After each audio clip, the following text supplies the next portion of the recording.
Yes, alright. Nkwanirizaako nnyo oli ku Yugi Updates TV nate twagala tugende maaso n'okuba ku updates ebyavudde mu International Criminal Court ICC. Era wenjogera Museveni ne gavumenti ye saako ne mutabani we Muhoozi Kainerugaba bali mu kusattira. Lwaki nkugamba bino gwe mukwano gwange? Kakati nongena kubanga ndikuseetulira. Tukimanyi bulungi nnyo nti International Criminal Court baddegena maaso ne first hearing mu musango mwami Yoweri Kaguta Museveni gwe yaloopa ogwa Joseph Kony. Jukira nti ono omwami yeeroopera omusango guno naye kaakati emberenge emugagidde yandibanga abuliddwako ewaka ne mu kibira. Yabadde alowooza bigendagenda mu maaso nga waasuubira bigende bugenzi kukozesa musango n'oluvannyuma biggwe, naye kyataategedde nti bannayuganda tensioni yonna badde bagitadde ku musango ogwo. Badde balinze okulaba International Criminal Court weetuula, n'oluvannyuma bannayuganda tetwalowoozezzaako kino ne gavumenti kyakirowoozezaako nti no bagenda kusubmitinga ebikolobero gavumenti ya Museveni byezzeekola mu comment section. Kati comment section efuukidde ICC ekizibu era batuuse ekiseera nga comment section bajja abandoninze ng'ebivaayo tebakugamba tebasobola biteebereza. Abasinga balowooza ne bagamba nti no naye bino ebigenda maaso mu Uganda bali mu kuzannya movie oba bintu bya bulijjo, bwe bulamu obwa bulijjo abantu bwe bayitamu ng'abantu tebayinza kikkiriza worldwide globally nga teyinza kikkiriza kino ekyadde kigenda mu maaso. Kakati lwaki gavumenti esattira? Njagala nkujjukize nti okuwambibwa kwa Bobby Giant n'okuwambibwa kwa Waisa Mufumbira ngenda kuba nkunnyonnyola lwaki. Goloza lwaki byazze mu kaseera ke kamu nga hearing enaatera otandika kutuuka ng'etuuse olunaku lusembedde olwa hearing olwa International Criminal Court okukozesa omusango guno. Goloza lwaki byatuukiddewo mu kaseera ke kamu. Basooka ne bawamba Bobby Giant. Bobby Giant n'atabako lya kibaali baagala. Njija lindako okuscrollinga njija. Kakati gavumenti yalina okumakinga sure nti etondawo diversion nga yeetaaga okuimplementinga ku nsonga eno bannayuganda bateekako diversion naddala bano bali ku ludda olugivuganya. N'esooka ereeta ekiteeso ekyokuwamba Bobby Giant baamuwamba abula tiyasika nnyo tensioni y'abannayuganda ng'ekigendererwa kiki? Ekigendererwa kubajjayo ya tensioni yaabwe eri ku International Criminal Court ng'omusango gugenda mu maaso baba kuliyetingirewo diversion. Yensonga eyali enkulu yali emabega waakyo ne kitasoboka. Kati balabye Bobby Giant tabakoledde ne bagamba twetaaga okulinnyisaako ku ddaala tufuneko ku mukulembeze ali waggulu, omukulembeze mu kitebe ekya National Unity Platform gwe tuba tuwamba. Ne bawamba Waisa Mufumbira ne bagamba oyo ajja tukolera tujja kuba tusise tensioni yaabwe oyo tunaamuwamba. Naye bannayuganda basigadde bali focused ku musango guno, era ebyavudde mu musango guno nno bisesa.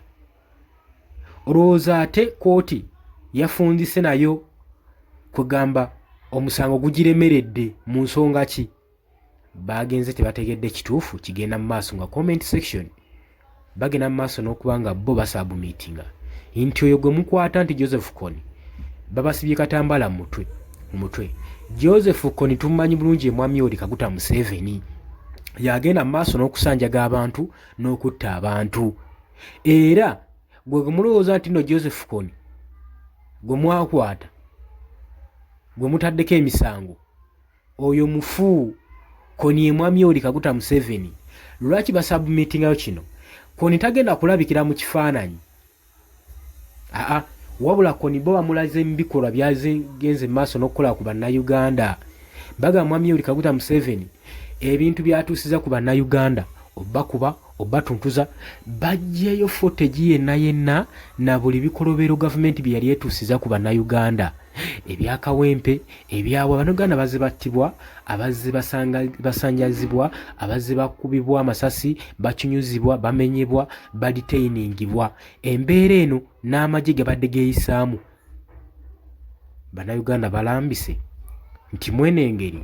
mu bino byonna ebigenda mu maaso tewali ngeri kiki tuyinza kubuusabuusaamu nti mwami Yoweri Kaguta Museveni si ye Joseph Kony era nga ayambibwako ne mutabani we okubanga bagenda mu maaso n'okusanjaga eggwanga Uganda, eggwanga baalimalawo. Era abazungu western countries zeewuunyizza nnyo okulanga bino ebikolwa bikyagenda mu maaso mu ggwanga lyattu Uganda era nga babuuza eno firimu n'abazanyi ba firimu batuuse ekiseera nga bali concerned nga bagamba bino bye tuzannya mu firimu oba ddala gyebiri. Wabula bagamba eno enkula y'okutuntuza bannansi yadda old version ensi etandidde okutwalibwa mu demokrasiya. Demokrasiya asaanidde okuba nga akola nga ali akitinga constitutions mu ggwanga Uganda nga zigenda mu maaso. Tujjukira bulungi nnyo mu kalulu akali aka by-elections aka Kawempe North. Kano tebamanya kye baakola, ekyo kye kigenda okubasingira ddala okubazaalira leenya. Kubanga obuvyo bwonna obwagenda violence yalabibwako ng'amagye aga Uganda People's Defence Force omwali aba SFC omwali aba CMI bonna n'aba non-uniform nga bagenda maaso n'okutuntuza Bannayuganda mu ngeri y'ekyonoonero byonna baabiraba. Kati kino kijja kubanga kiraze ekifaananyi kirungi nnyo Bannayuganda naddala abadde beeraliikira mu kalulu akajja aka 2026. Jjukira Bannayuganda bo bagamba kuno bagenda mu protest vote bakooye okulaba nga Kony abatuntuza. Bo bagamba mwami Yoweri Kaguta Museveni ye Kony, kyokka ng'ekifaananyi kya Kony baze bakituterawo entakera nga tumanyi bulungi ti Joseph Kony yoono naye n'aba ICC kibajjeeko enviri ku mutwe nga balaba comment section basubmitingayo Kony nti ye mwami Yoweri Kaguta Museveni nga n'obujulizi bwe bawaayo obwenkukunala bungi nnyo buyinza okumala okulumika mwami Yoweri Kaguta Museveni ne gavumenti ye nti bo be bakoni n'abadde bagenda maaso n'okutuntuza eggwanga lyattu Uganda. Oli ku Yugi Updates TV gwatana tuyungako kirira wansi nyongera okujjukizaako bali mu diaspora mbatumiddeko nnyo. Kakati guno omusango nga gugenda mu maaso tubadde tumanyi omusango guno gwa Joseph Kony kati ate gukyuse tuli mwami Yoweri Kaguta Museveni alinga eyeeropa alinga eyeeropa mu International Criminal Court okusinziira ku bujulizi obuyiika nga amazzi. Soka weerabireko kwabo n'oluvannyuma tugende nga nkwongerayo. Ngenda kwebaza Bannayuganda mwenna okuva International Criminal Court yatandika abadde ku platform ez'enjawulo ku Twitter, ku Facebook, ku TikTok nga mukomentinga muwayo information ebifaananyi ne mutuuka okuba nti International Criminal Court ya disabling the comment section.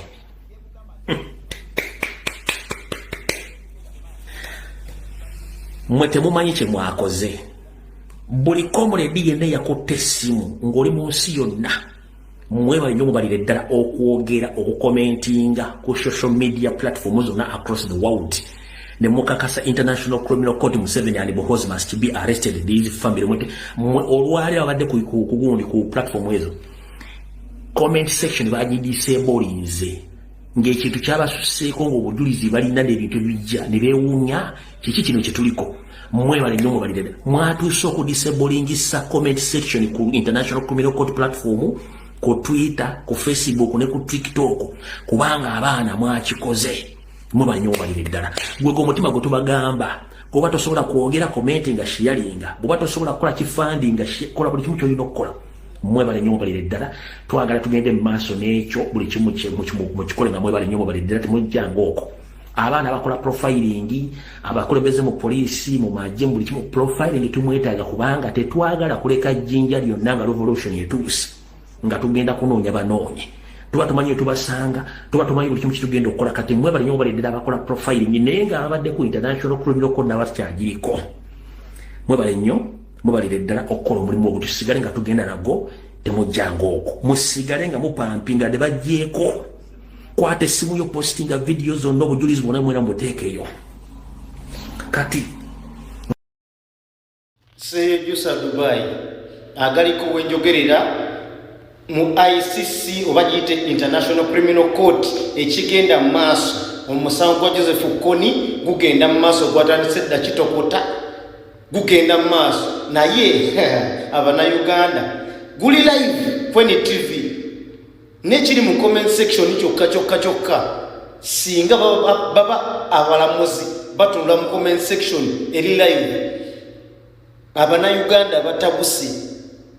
batunzeewo embeera nga buli comment ejja eraga Museveni zikoni Museveni yekoni Museveni zikoni Museveni zikoni bana Uganda genda yokko okebere genda ku Twitter okebere ku mukutu gwa X osachinge NTV live ogenda kuba obiraba bulungi nnyo musango gugenda maaso ogwa Joseph Kony sawe no wenjoyira ne baba nawe genda osobola ogatte ku comment section yawo genda nawe ogatteko mu comment kyokka kyoboteeka ku Museveni yekoni Museveni zikoni mu lulimi lwonna bw'obuvunula bubaawo mu lulimi lwonna kyotaddemu Museveni yekoni tugende maaso muna Uganda atabuse ku social media kuno postinga Museveni zikoni kimala commenting wonna wosanze nga boogera ku nsonga eyo musango gwa Kony Museveni yekoni kimala tugende maaso tujjeko nakyemalira abuza ensi commentinga ng'abalabo bakikoze nabo obokikola osindike videos eyongereyo tugenda kirwanyisiza wano ku social media Sedusa Dubai njiwo bw'obaka tebukoze bubi gwe munakyukakyuka yenna ali eyo bino mbikuwa olw'ensonga nti oddemu essuubi nti oyinza okukola ekintu okulumya omuntu n'owunzika ng'oyambye muyambe oba okitegera kati musango guno mwami Yoweri Kaguta Museveni okuloopa omusango guno guyambyeko bannayuganda okweyubula gubayambyeko okubanga bayinza okutandika okutunuulibwa okumonitoringibwa ku international level nga bwe kitabadde kubanga amagye gaadde gagufudde mugano poliisi ng'amaanyi ge balina mayitirivu nnyo okukuba obukubi omuntu ku street amasasi tibakyakiraba munsa ng'eggwanga lyaffe Uganda lyonoonese ate baabwe nga tetulina gye tuloopera betuloopera be bannannyini kkooti minisitiri zonna be bazitwala tetukyalina balamuzi tetulina bajjaaji Uganda tetulina bitongole birwanira ddembe ly'abuntu kubanga gwe oyinza otya okuvunaana mukama wo ate akusasula ssente kyokka ng'ajjukira bannayuganda bawa omusolo ebitongole ebyo minisitiri ezo okusobola okulaba nga zaakitinga mu ggwanga lyattu Uganda eggwanga lisobole okubeera nga linyweza demokrasiya sako ne justice buli muntu abeere ne justice equal rights mu ggwanga n'ekyo tekibaddeewo Uganda kooti zikola ku local criminal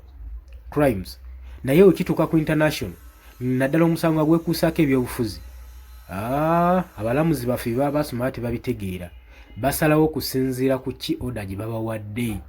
kati ensonga lwaki olaba nga kibadde kizibu nnyo munnayuganda okuvayo genda okuloopa omusango mu ICC mu International Criminal Court lwansonga balina kutandikira eno wansi ku criminal court ku high court naye nga kooti tebawa mwagaanya ng'abaliyo abalina okukolera process yonna bonna batwala oba bali wansi w'obukulembeze bwa Mwami Yoweri Kaguta Museveni ng'era balina omupulaningira loolo ey'amaanyi okusobola okulaba nga bamulemeza mu ntebe naye tugambe nti nno kati omusango guno gwe gutuuse mu International Criminal Court nti Uganda yandifuna oluweerwe gwe kikyolowooza eyo abali mu diaspora n'agenda batumiddeko nnyo mwebale kwekumira ku Yugi Updates TV ebikolwa ebize biragibwa ku social media byonna babisubmittinze ne bigenda mu comment section era International Criminal Court wenjogerera naye ina copy ku ebyo footages videos ezibadde zigenda mu maaso bannayuganda nga bagenda mu maaso n'okusubmittinga obubaka bwabwe mu comment section buliwuliddwa bulungi era bulabiddwa kakati kikulaze nti nno diversion gye bali baagala okutondawo ey'okuwamba abakulembeze b'ekibiina ekya National Platform babateekeko diversion tebyakola bali baagala kusika attention yammwe mugigiye eri mu International Criminal Court mugiteeke eno mutandika okugamba free Waiswa free Bobby Giant bannayuganda bafokasinze ku nsonga bategedde nkano kaseera ak'okweyubula bannaabwe abattiddwa bangi abadetainingiddwa bangi n'abakyabuliddwawo bangi kati tebigasa kuba naye munaagamba free gundi baabikolakola dda tewali kyakyukako naye babikola teri kitongole kivaayo ng'ebirwanira eddembe ly'obuntu kusobola kulanga birwanirira abantu abo ate n'omulimu ogugamba free gundi si mulimu gwammwe nga bannayuganda mulimu gwa bitongole bino ebirwanira eddembe ly'obuntu bye birina okuvaayo ne byesobola ne birwanirira omuntu oyo kubanga constitution erambika bulungi ensonga eyo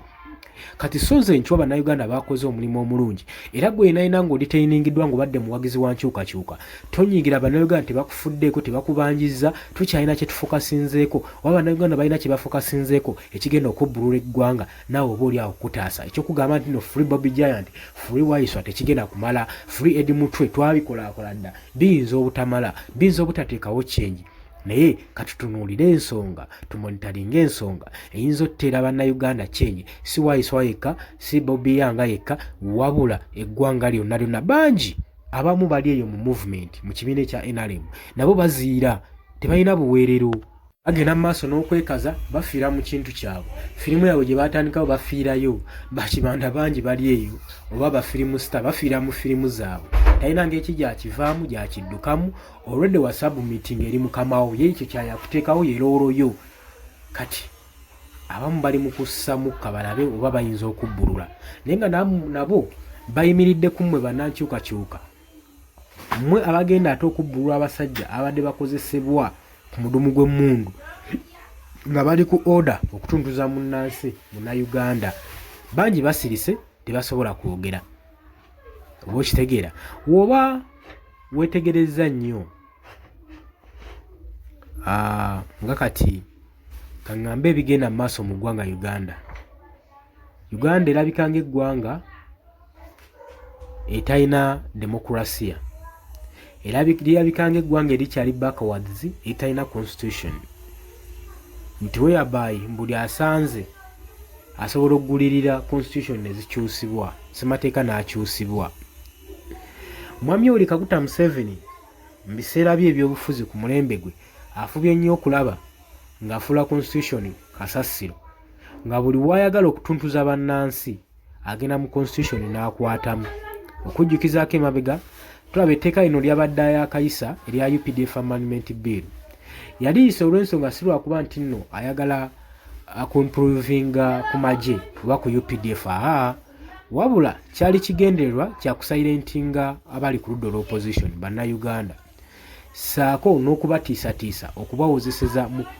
mu military courts ebyo byonna byonna ensi badde tebimanyi nno weewuunye guno omusango gwe gulina kye gusumuluddeko ekiyinza okutaakiriza eggwanga lyaffe okusobola okulaba nga naffe tufiirwako batuteekako tensioni munnansi kitegeeza fight yonna gy'obadde okolera eyo okulwanako kuyinza okuba nga tekugenda kubeera kwansa kuyinza okuba kugenda tandika okuteekebwako value bw'abeera eyo n'oleekaana ng'oleekaanira nkyukakyuka eggwanga lyo literere oyinza okuba nga ke kaseera oddibwemu ofune ku ssuubi nti by'obadde okayanirako eggwanga otterera constitution singa tulina constitution ssemateeka ono yali yabagibwa bulungi mu biseera biri eri ng'era tasaanidde nakuteekebwamu ekkomo ku myaka ekkomo ku bisaanyi naye byonna mwami oli Kaguta Museveni yagulirira ne babikwatamu eky'emyaka n'akikwatamu kakati kye babadde bali mu kulwanyisa ye death limit okusobola okulaba nga tebalina ngeri ki gye bakola ki gye bayinza kuba nga waliwo byabadde bagadde okukyusa naye nabyo balemye okukyusa kati ke kaseera lwaki bino byonna mbikugamba nkulaga engeri mwami oli Kaguta Museveni omusango yaloopa mu International Criminal Court bwe gumuzaalidde akabasa bwe gutaaniinze mu ngeri gye batategeera ate ne gubabbukiramu bakolezezza omuliro gw'abawokyeddemu kubanga obujulizi bwonna bwe baleeta nga bo gavumenti prosecutor bwaleeta bukubiddwamu ebituli eri bannayuganda be basinze okupuleyinga lolo ya prosecutor abadde alina okusabumitinga obujulizi kale ate bo basabumitinzeyo obwabwe nga balaga criminal court international court nti obujulizi babawa abubeera embika mu kifaananyi Joseph Kony ye mwami oli Kaguta Museveni era ne basabumitingayo obujulizi obuwera ku social media mu comment section obulambika ensonga zino newankubadde omusango ng'ogw'ekika kino guyinza obutasabibwawo mu nnambiro gujja twala emyezi nga International Criminal Court wekola investigation ku ebyo ebyogeddwa we n'aba teyeekubidde nze nkakasa yandizuula obujulizi bawadde ne garanti munnayuganda yenna ateresa obujulizi agala obusabumitinga mu International Criminal Court nti ogenda kubeera backed ogenda kubeera secure olw'ensonga nti nerinnya terijja kwasanguzibwa ekifo kyo bagala okukuuma ensonga eno ng'eri safe ku bannansi okusobola okulaba nga basabumitinga obujulizi bwabwe obulumika si obulumika nti nno Joseph Kony ye yatta abantu obulumika nti mwami oli Kaguta Museveni ye Kony kati omusango gwakyuse saako ne mutabani we. Oli ku Yugi Updates TV gwatanatoyinga kukirira wansi waliwo ekigambo subscribe kikoneko obeere ng'otweyungako. Abali mu diaspora n'agenda batumiddeko dda mwebale kwekumira ku Yugi Updates TV. Mbagala nnyo mweraba.